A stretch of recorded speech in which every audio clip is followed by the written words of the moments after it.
I've been sewing up a storm.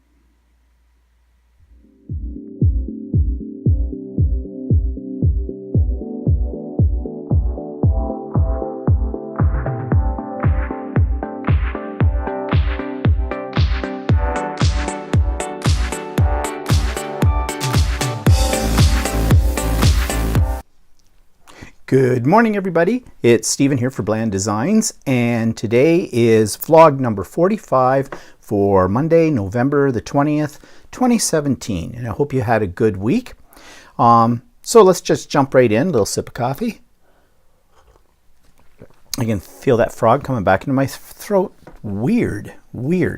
Every Monday when I do my vlog, I get a frog in my throat. I don't know what that is. Maybe it's nerves. I'm not nervous. Okay, what have I been up to? Well, if you watched Stephen and Walter live yesterday, you know I was talking a lot about quilting and sewing. I'm kind of getting into this more and more. Now, I am by no means at a level where I can do quilts or anything like that. But slowly but surely, I'm sort of working my way up to this. So, let us see. What have I been making? Okay, I showed you my Christmas cocktail napkins that I made a week or so ago using my serger. Well, I went out and I did buy a couple of more meters of that material. Actually, it's slightly different material. I didn't realize it when I bought it that the pattern was slightly different, but that's okay. Variety is the spice of life. And I've been making my dinner napkins. And here's one right here, all serged up the side. These you can see are considerably bigger than the ones for the cocktail napkin kind of thing. And I made 12 of these. Actually, I made a couple of more cocktail napkins as well, so I have 12 of those as well. So I can't have any more than 12 people over here at Christmas, because any more than that, they don't get a napkin. Simple as that. Then I had a lot of scraps left over, and I thought, well, what can I do with the scraps? So I decided to make a table runner. Now, I had no idea what I was doing. I just put scraps together, cut it, serged it, even made little points on the end. So here's my Christmas runner.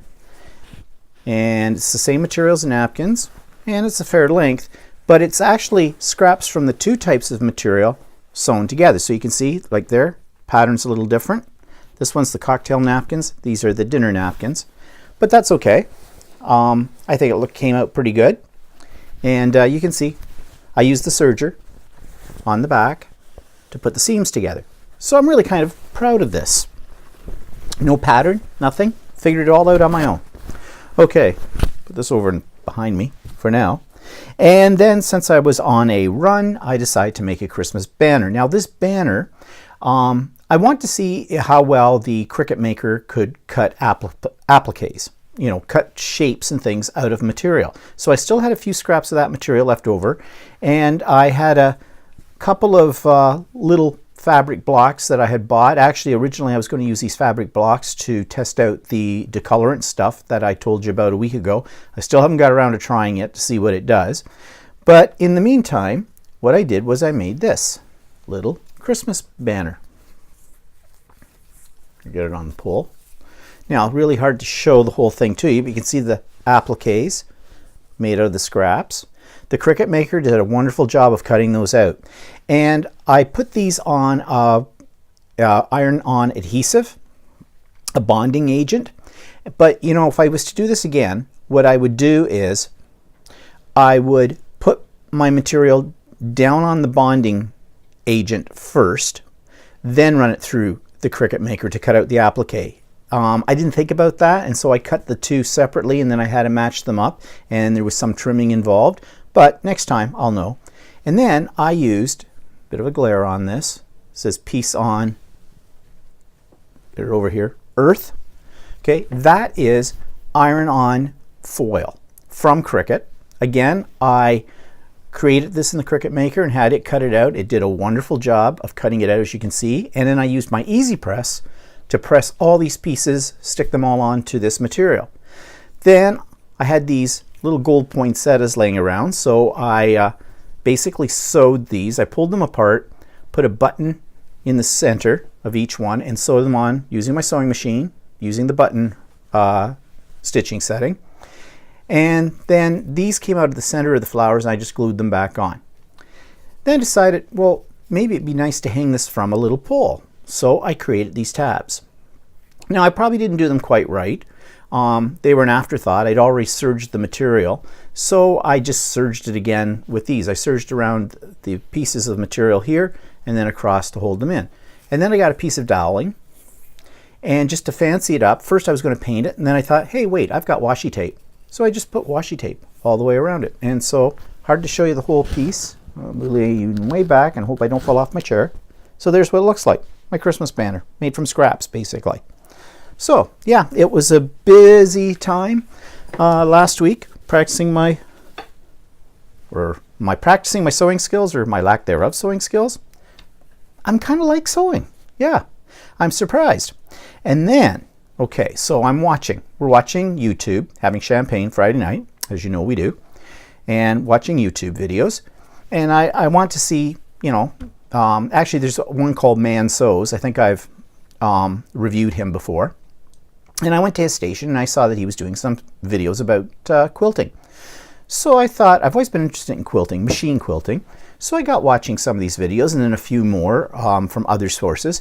And it looked to me like, this isn't all that difficult. Bit fiddly, but not that difficult. I could do this.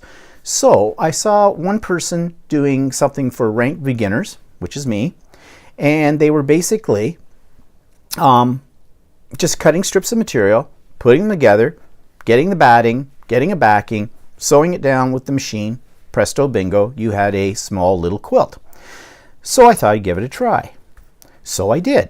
I cut up strips of material. Again, I used the Cricut Maker to cut the material. Works beautifully for that kind of thing. And of course, I also decided on the weekend that I needed a cutting mat, a cutting mat for sewing, a rotary cutting mat. I have lots of cutting mats, self-healing, but I wanted one specifically for rotary cutting, and I bought a new rotary cutter, and I wanted something large. I don't have a table big enough for the cutting, so I have a couple of collapsible tables I put together, put the mat on that, my sewing equipment all up there, so sort of set up a sewing area, which is not permanent. I have to take it down or I won't have any room to get around in my craft room with it up. And so I got that, and I also bought a couple of quilter's rulers as well. Used my coupons at Michael's. In fact, the mat was very expensive. It was like about $81.99 Canadian, but I had a 50% off coupon. So bonus there. So I got that all set up, and yesterday I decided to play. So I cut up my strips of material and I sewed them together, and I went out and I got some batting, and I had some basting spray, followed what I saw on YouTube, put that together, quilted this, just a straight line. They call it stitch in the ditch kind of a thing. It has a lining.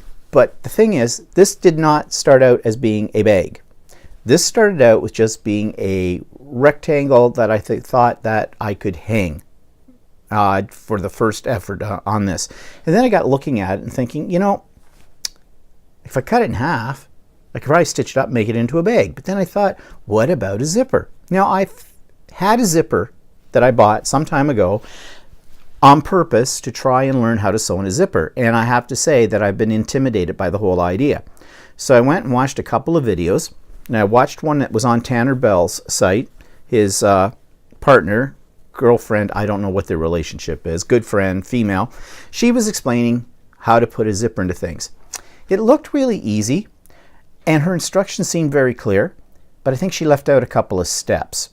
And the video wasn't as clear as at first.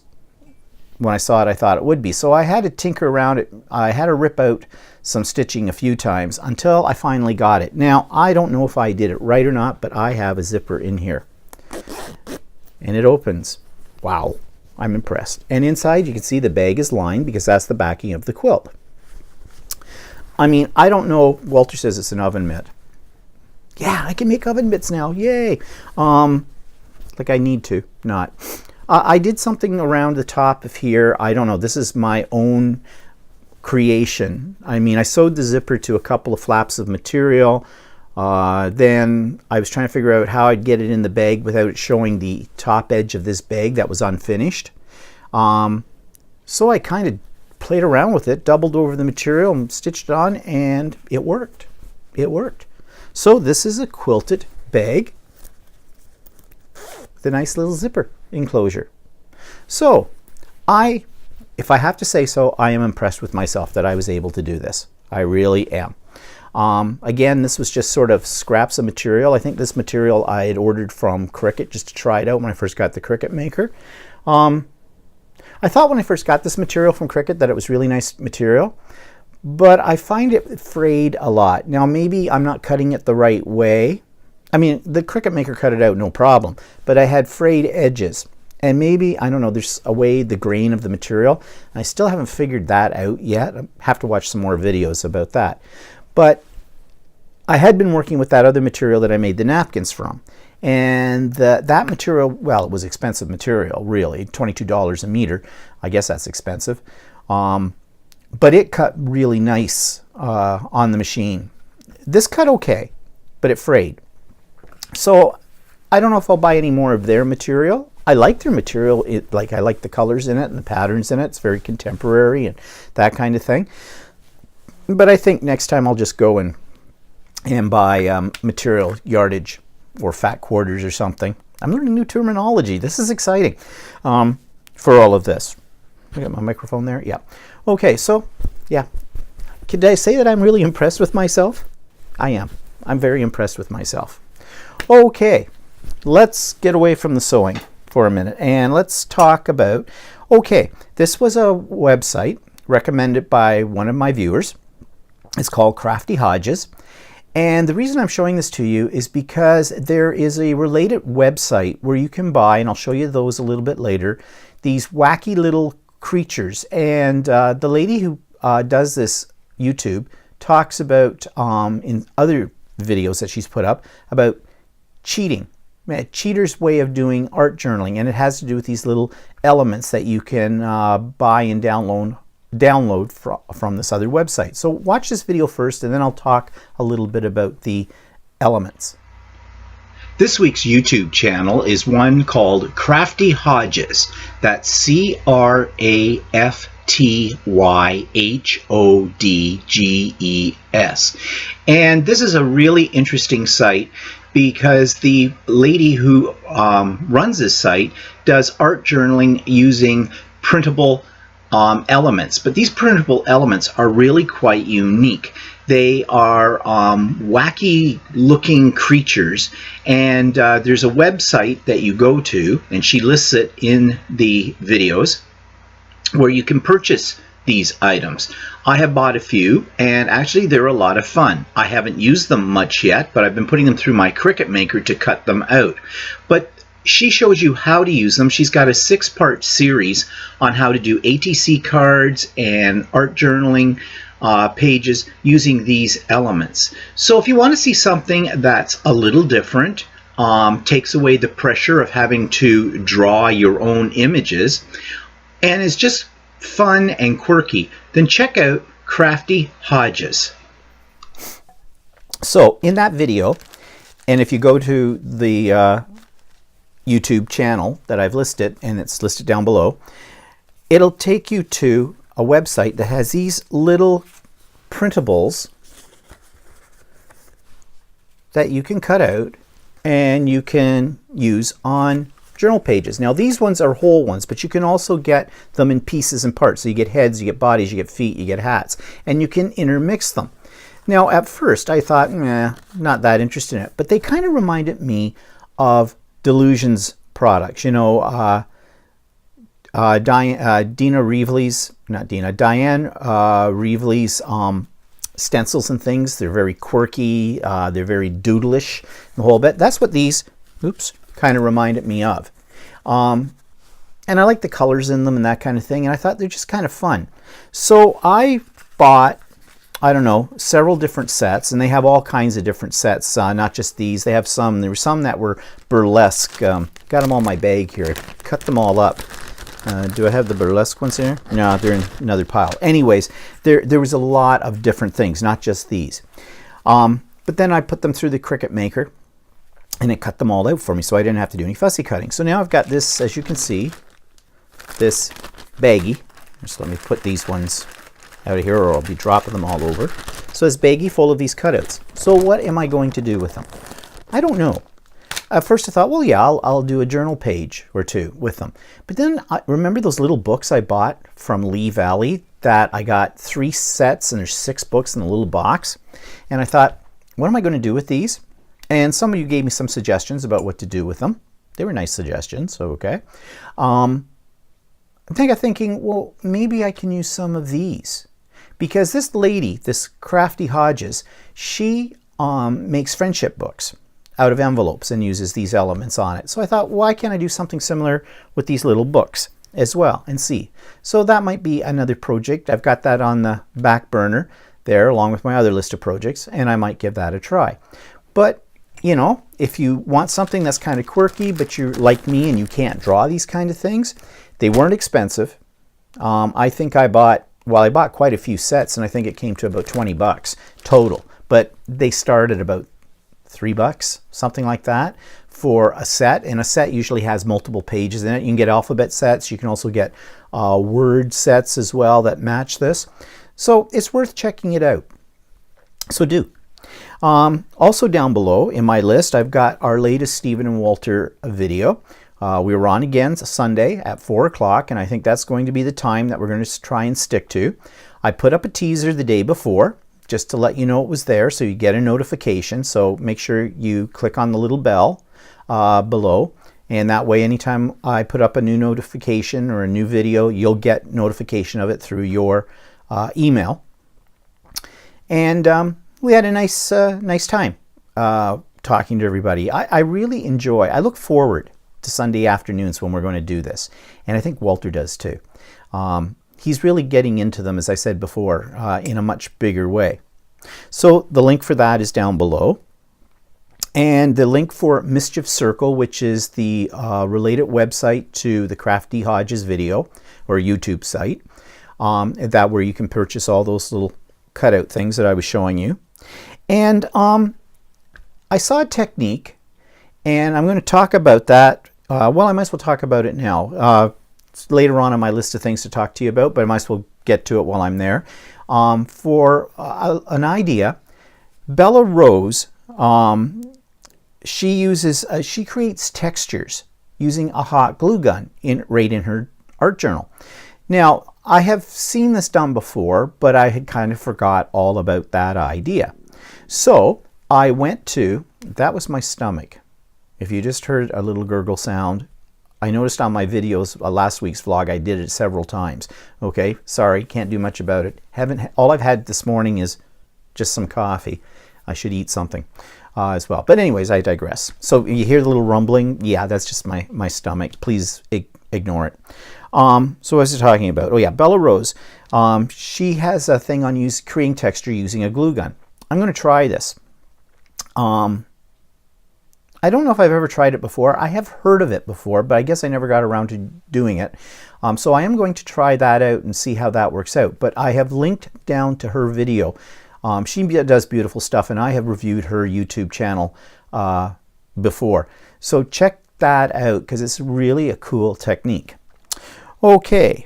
The inspiration list, I've kind of jumped out of order this morning. So that was one of my inspirations. The other inspiration, of course, is these, the Mischief Circle little cutouts, and I told you what I'm going to do with them, and there's lots of other things you could do with them too, I'm sure. Okay, let's back it up. What do we want to talk about next? Okay, so, I'm all over the place this morning. Don't know why. I have my notes, but I'm all over the place anyways. Someone mentioned to me yesterday on Stephen and Walter Live that I had mentioned at one time that I was going to do a series of videos where I revisit some of my old stash of products, old stuff I haven't touched in ages, and, you know, play with them a little bit, reintroduce myself to them. Again, I forgot all about doing that. That's what happens. There's so many ideas, so many things to do, and I'm constantly looking for new things. Like I'm getting into this quilting now, and I want to do things with these Mischief Circle characters, and I want to use my glue gun, and so much in so little time, as they say. Well, it keeps me off the streets.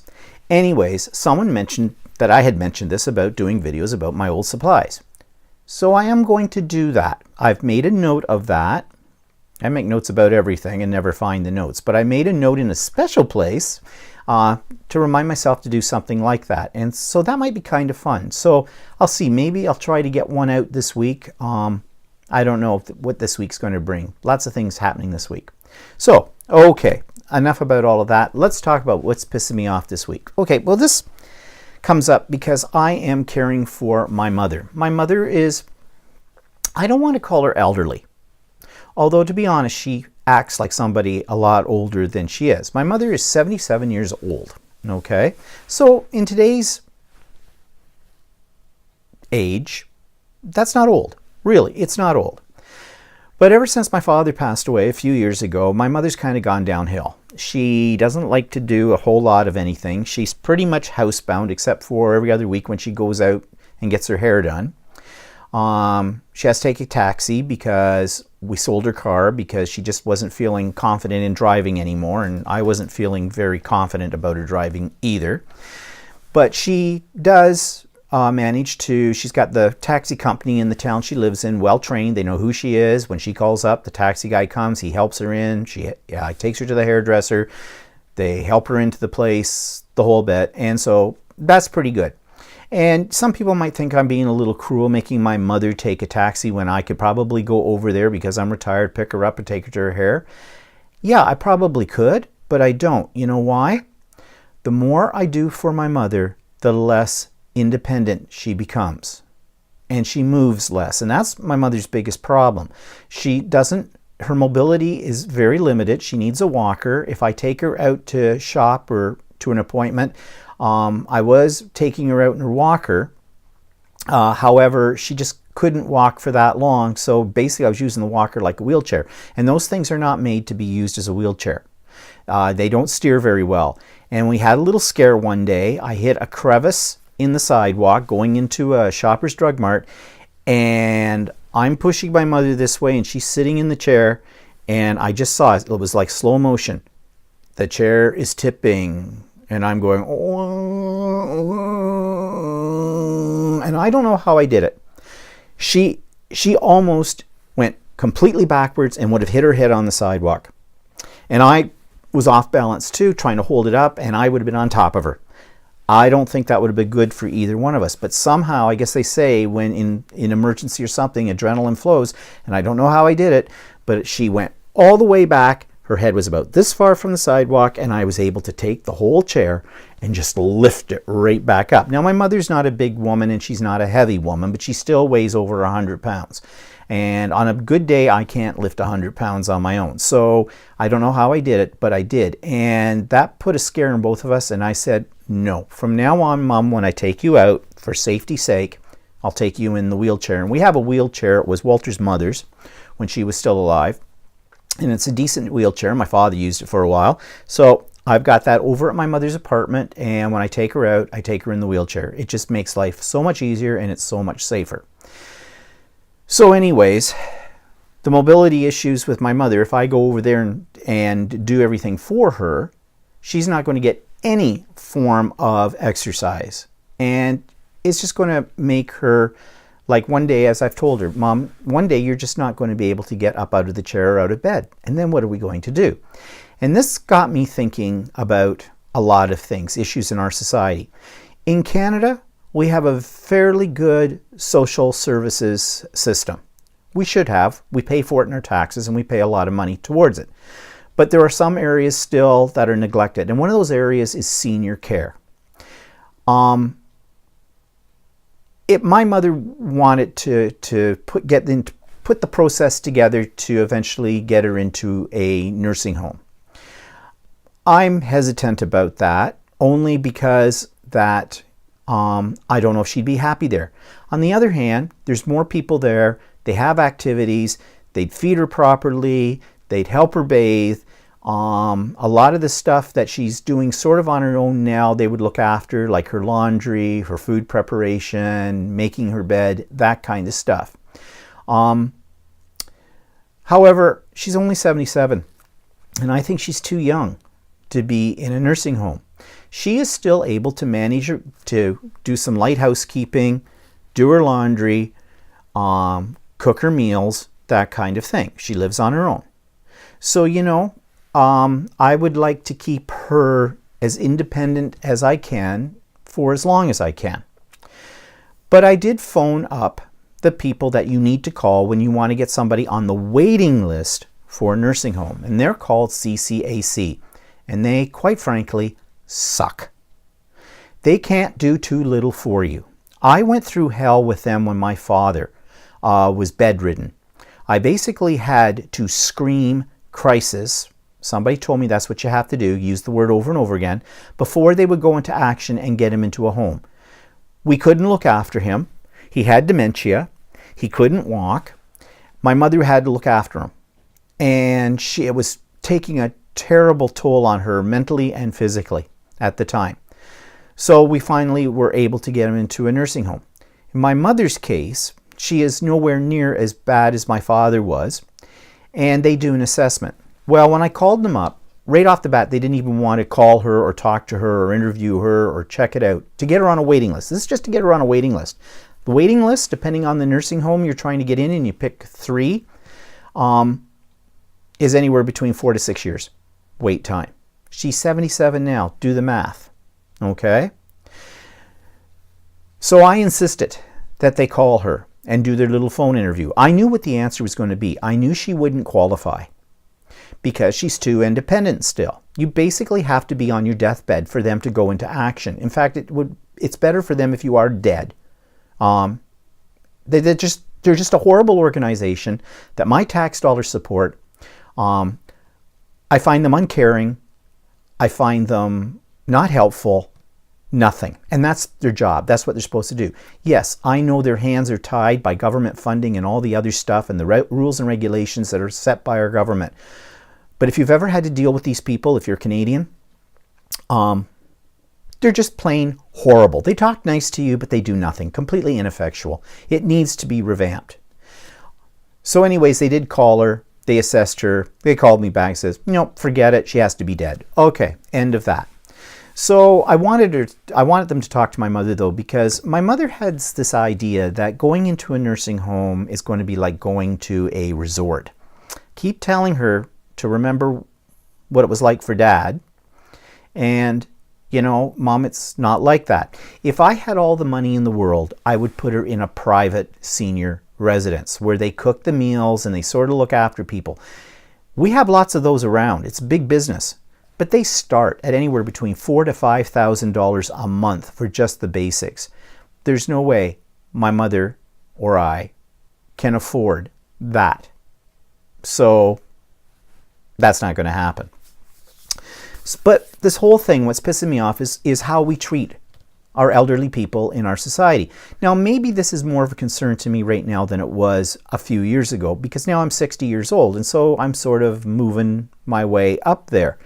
But we really don't look after these people. I mean, let's think about it. We owe these people a lot. They came before us. They've fought for all kinds of things, the freedoms, the things we enjoy in our society. They've sunk a lot of their own money into our social service system through their working years and everything like that, and their taxes. And then we shit on them. Quite frankly, we shit on them. Or our government shits on them. Of course, those people that sit in government and make the rules and the whole bit, they don't have to worry about any of this, because after they've been in government for 3 or 5 years or something like that, as an MP, they get a huge pension. A huge pension. And most of these people that are in politics already have a lot of money, because most of them have professions like lawyers and things like that, or they own corporations or things like that. They don't have to worry about the stuff that most of us have to worry about when we're, looking after elderly parents, or for ourselves eventually as well. But seniors are just kicked in the butt everywhere. Okay, so let's talk about the retail outlets and, seniors pricing. Get the seniors discount. Holy crap. There's something else. Our government should go in and say, all right, when you're over a certain age, you qualify for a 10% discount in any business you go to. of course, the businesses have probably put up a real stink about this because this is the government interfering with business, right? But all these stores that offer it is a way to get people in.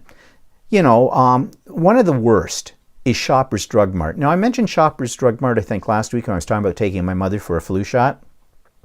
Shoppers Drug Mart is a large chain of drugstores. They're probably the biggest one in Canada. They're all across Canada. Every other corner has a Shoppers Drug Mart. It's like a Tim Hortons. Tim Hortons is on one corner, Shoppers Drug Mart is on the other. So, you know, they're everywhere. They have a seniors discount. It happens one day out of the month. I think the discount is 10%. I think it's 55 and over, but it could be 60, or it might be even 65. That's the other problem. There's no rhyme or reason. What's a senior? What's the official age of being a senior? Okay? Some places offered at 55, some offered at 60, some places offered at 65. No consistency there. And it's never any more than 10%. Well, wow, our tax is 13%.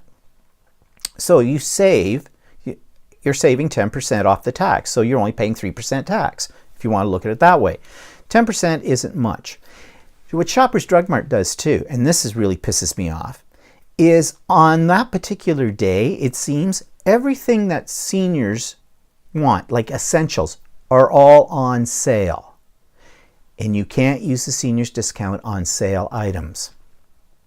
So, you know, and it's not like it's a huge savings on the sale items. I don't think anytime that I've ever gone in there on a senior's day, and usually it's looking for stuff for my mother because I don't buy very much at Shoppers Drug Mart because their prices are like Michael's. They're horribly inflated. But my mother likes Shoppers Drug Mart. And so when I take her there, or if it's a senior's day, basically everything that she needs, which are essentials, are all on sale. So she doesn't get the senior's discount. Okay? Well, I think this is a form of abuse because what they're basically doing is they're trying to get the seniors dollars by making them think that they're going to get something at a special price just for them. And they're not. So it's like the Michael's coupons. They're there to suck you in, to get you in the store to buy things. The other things that piss me off about the way seniors are treated are, of course, and I've talked about this before in a Pissed Off vlog, is parking spaces. They have all these ones for wheelchairs, okay? Half the time you question the cars that are parked there. They don't show a sticker. Are they really for people that have a wheelchair? I don't think so. I think a lot of those people are taking advantage of those spots, or some just don't care. Walter suggested that what we should have is seniors parking. Not all seniors need a walker or a wheelchair, but just as a courtesy for older people, they should have some parking spots that are closer to the entrance to these stores that are marked for seniors, for people 65 and over, or 60 and over, kind of a thing, just to give them a hand. I'd like that. It'll be okay by me, but I'm very capable of walking. I'm only 60. I'm in good health, knock wood. So, you know, but I'm thinking other people, maybe not so. So, you know, that's another courtesy that we could give them. You know, really, what pisses me off is just the way we treat the elderly. For my mother, quite frankly, she's lucky she has children that, you know, take an interest and are looking after her. But what about people who don't have children, or children who have moved away, or children who just don't have a good relationship with their parents? What about people like Walter and me? We're gay. We have no children. We have absolutely nobody to look after us when we get into our golden years. Some people think this is our golden years right now. No, maybe silver. I'm not sure. But no. And we've often talked about this. What's going to happen? I mean, eventually we'll be down to one of us. Sad to say, but you know, that's just the nature. And one of us will be gone before the other one, and the other one's going to be alone. So who's going to look after us? We have to look after ourselves, basically.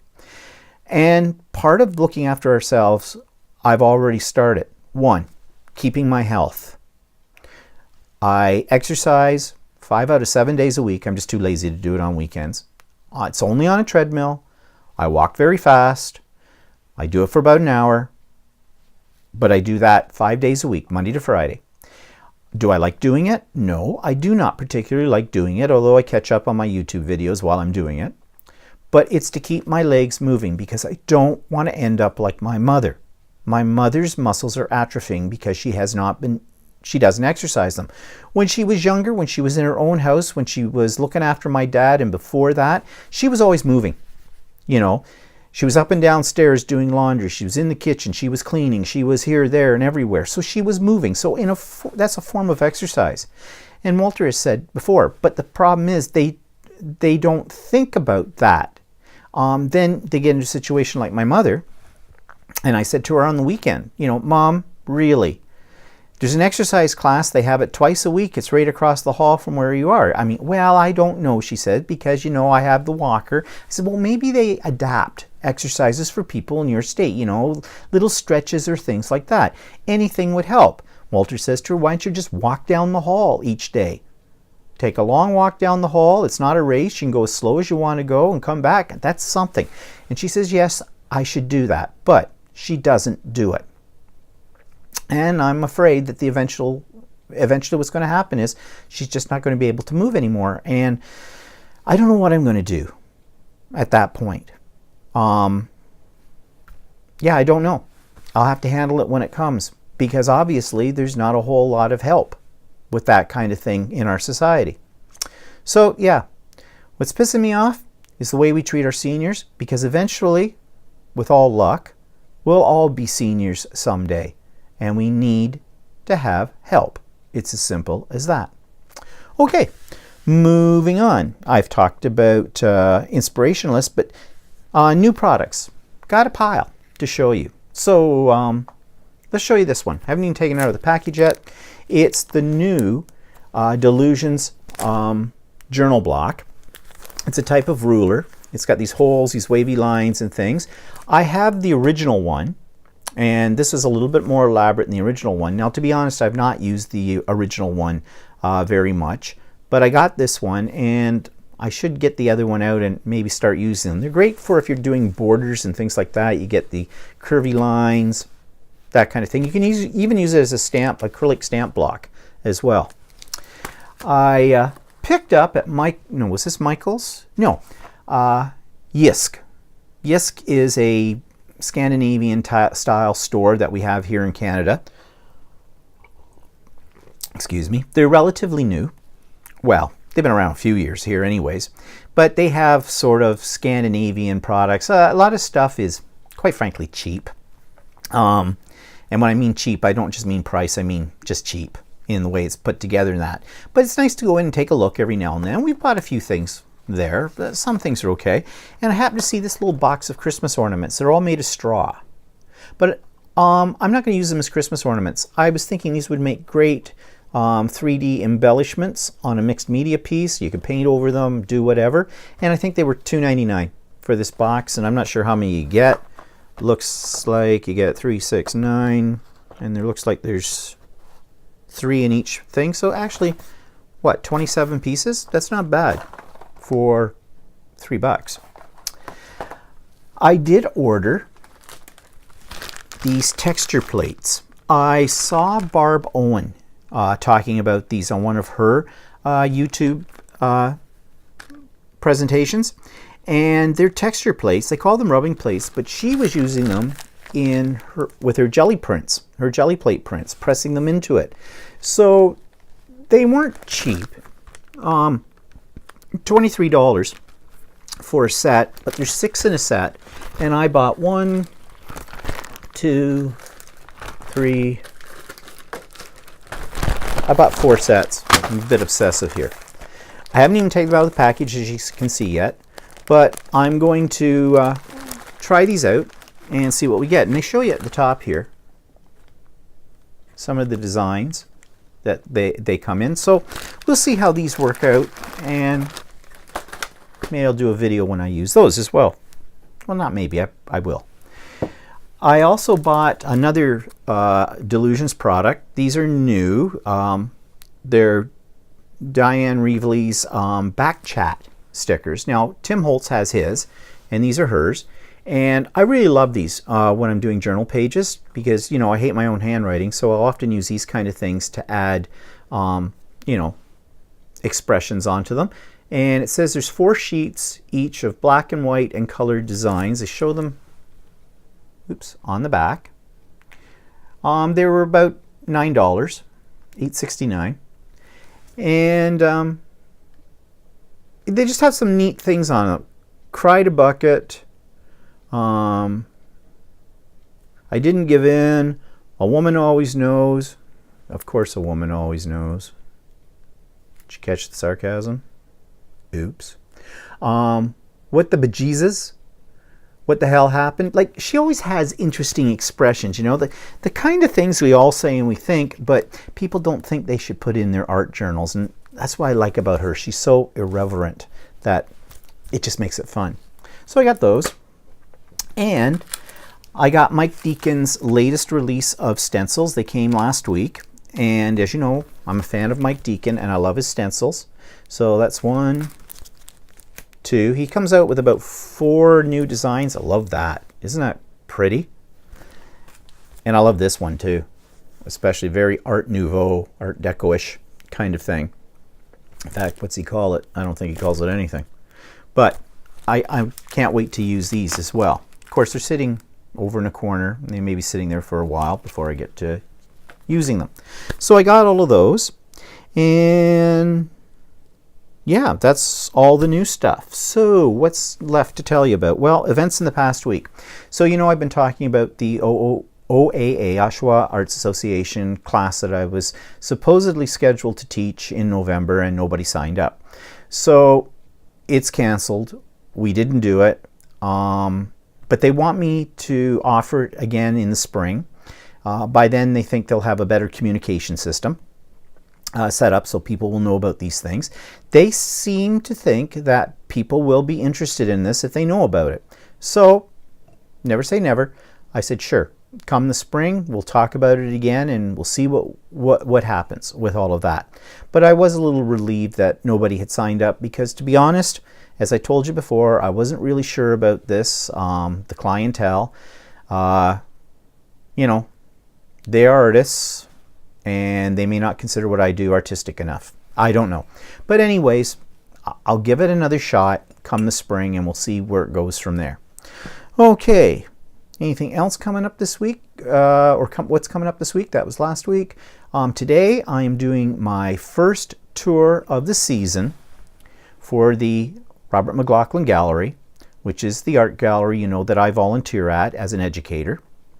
And I have mentioned in past videos that we're undergoing a new philosophy, a new shift in the way that education programs are presented. And so all of us that were on the volunteer team, the docents, we've kind of been put on hold for a little while. But they did ask me if I would do this tour this afternoon. It's with seniors. Something ironic about that. I was just talking about senior care, and here we go. I'm doing a tour for seniors. I'm not sure why they asked me to do it. Because the person who's the program developer or whatever, who's new, who's doing all these new things now, she kind of implied that this might be a really rough tour with this group. I don't think it's the people on the tour that'll be rough. I think it's the person who's coordinating it, and she sounds like she's been giving this other person a bit of a hard time over cost and things like that. Well, that's administrative stuff, and I don't do administrative stuff. I'm just there to do a tour. But they are making me use a microphone. I do not like using microphones. I can project. I mean, that's because I was a teacher. So I don't have any problem, no matter what size the room is, having people hear me. When I get a microphone in my hand, I usually create feedback because I project. And so I have to adjust for the microphone. It's also, I'm awkward with it in my hand or that kind of thing. Now she was talking about, or they were talking about having one of those wireless headsets. Whoa, sexy operator kind of a thing.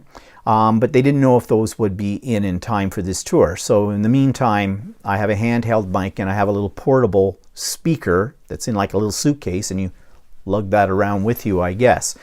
The reason they want me to use a microphone is because of the acoustics in the gallery. There is an echo, and that's true. They think that using the microphone will cut that down. We'll see. So I'm going to go over there early to get wired up for this, and away we go. Now, I'm left to my own devices as to what I do in this tour. That may be their first mistake.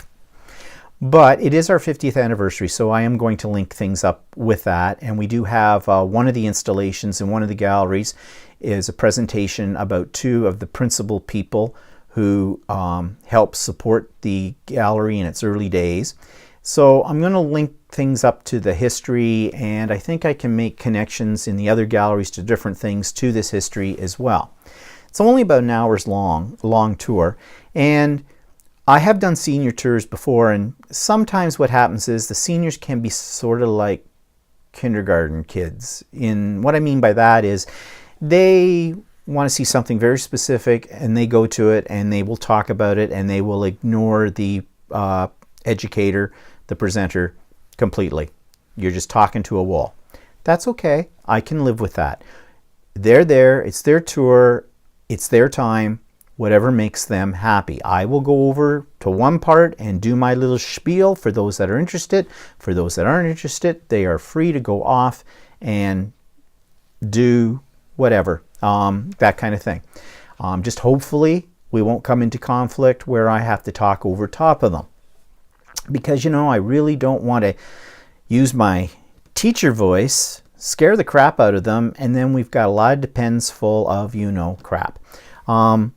Okay, that wasn't, I was just talking about senior abuse, and so that was sort of an abusive comment, okay? I just meant it in fun. I just meant it in fun.